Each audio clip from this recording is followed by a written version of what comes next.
As you're aware, Iran conducted a significant attack against Israel today, launching approximately 200 ballistic missiles targeting several locations in Israel.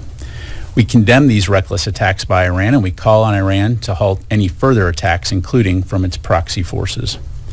During the attack, the U.S. military coordinated closely with the Israeli Defense Forces to help defend Israel. U.S. Navy destroyers deployed to the Middle East region supported the defense of Israel by firing approximately a dozen interceptors against the incoming Iranian missiles. Initial reports indicate that Israel was able to intercept the majority of incoming missiles and that there was minimal damage on the ground, but I'd refer you to Israel for confirmation and any questions on that as they're in a better position to discuss. Please note that we're still assessing the attack and the outcome, so numbers may change as we receive updates. Additionally, no U.S. personnel were injured or harmed during the Iranian missile attack. Secretary Austin, Chairman of the Joint Chiefs of Staff General C.Q. Brown Jr., and U.S. Central Command Commander General Eric Kurilla have been in constant contact with President Biden and Vice President Harris throughout the day to consult on the situation and U.S. actions. In addition to his phone call earlier this morning with Israeli Minister of Defense Gallant prior to the Iranian attack, Secretary Austin spoke to the minister again just a short while ago to get an update. He reaffirmed the United States' ironclad commitment to the defense of Israel and underscored that the U.S. remains well-postured throughout the Middle East region to protect U.S. forces and defend Israel in the face of threats from Iran and Iran-backed terrorist organizations. We'll provide a readout of that call as soon as possible.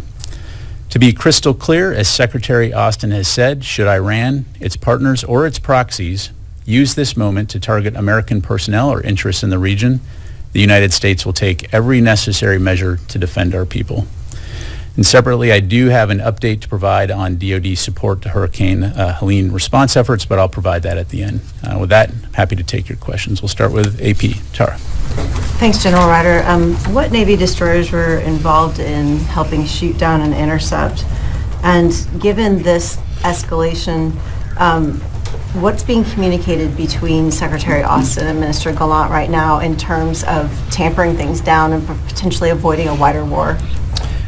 So the two Navy destroyers involved were the USS Bulkley and the USS Cole.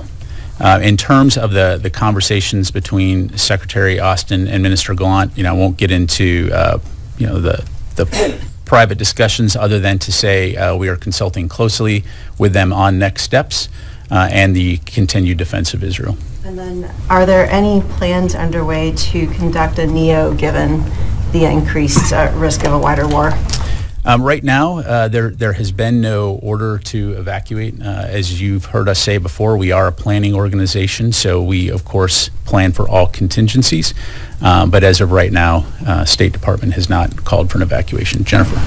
Should we assume that the SM-3s were used by the Cole and the Bulkley to shoot down or to intercept the missiles?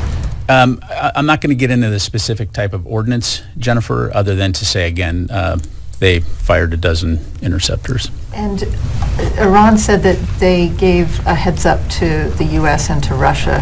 How much warning were you given by Iran? Yeah, I'm not aware of any pre-warning by Iran about their potential attack. As you know, this is something we've been following very closely for a while based on the threats of retaliation by Iran. And so we've been closely consulting with Israel for a while now to be prepared in the eventuality. And as today demonstrated, we were prepared and we were able to successfully work alongside Israel to defend them from this attack. Let me go to Carla. Thanks, Pat. You said that the destroyers shot down Iranian missiles. Where do they come from? Were they all from inside Iran, or was some also from Yemen being shot by the Houthis? Carla, to my knowledge, and again, we're still assessing this, these were all launched from Iran, ballistic missiles. And what I said was that they fired the interceptors towards those missiles. So. And then were any other U.S. assets involved in this defense? Of course, we have a lot of capability in the region, a lot of things that are there to be prepared for a wide variety of threats. But in terms of the launching of these interceptors, it was those two destroyers. So just being clear, no ground-based interceptors were used in this. Were the were you aware of any duds that didn't fire off that maybe Iran wanted to fire more than the Roughly 200? As I mentioned, we're still assessing the outcome of the attack, and so we'll have much more information later. But these are all, our initial reports. And then on the second call with the Secretary and Minister Gallant, did he urge Israel not to respond or to moderate any response to Iran, or did Gallant share any of Israeli intentions for their potential response here? Well, again, as I'm sure you can appreciate, I'm just not going to be able to get into the details of their call, other than to say, again, we're consulting closely about next steps and the continued defense of Israel. What does Secretary Austin think about the potential for an Israeli response here? Would he urge them, without saying what he said in the call necessarily, but what are his feelings about the potential? Would he urge them restraint, or? Well, look, if you take a step back here, we fully support Israel's right to defend itself. You just saw a very significant ballistic missile attack by Iran against Israel. And so, we'll continue to work alongside them to support their defense. We, of course, do not want to see a wider regional conflict. You've heard us say that many times, and we'll continue to work towards that end. But we also fully understand the fact that this was a significant attack by Iran, and so we're going to continue to consult closely, and we're going to continue to support their defense. Let me go to Laura.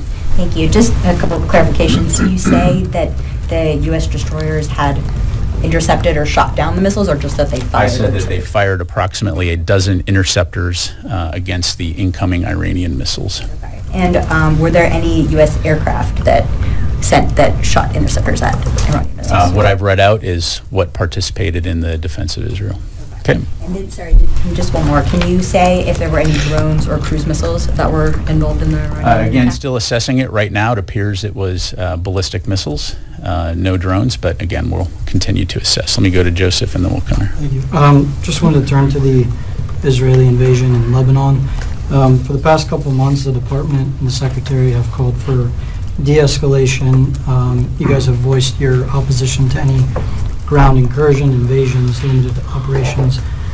After we found out that the Israeli strike last week killed the Hezbollah chief, Hassan Nasrallah, it seems like the tone changed. From the statements last night, the department and the secretary said they supported what Israel is doing.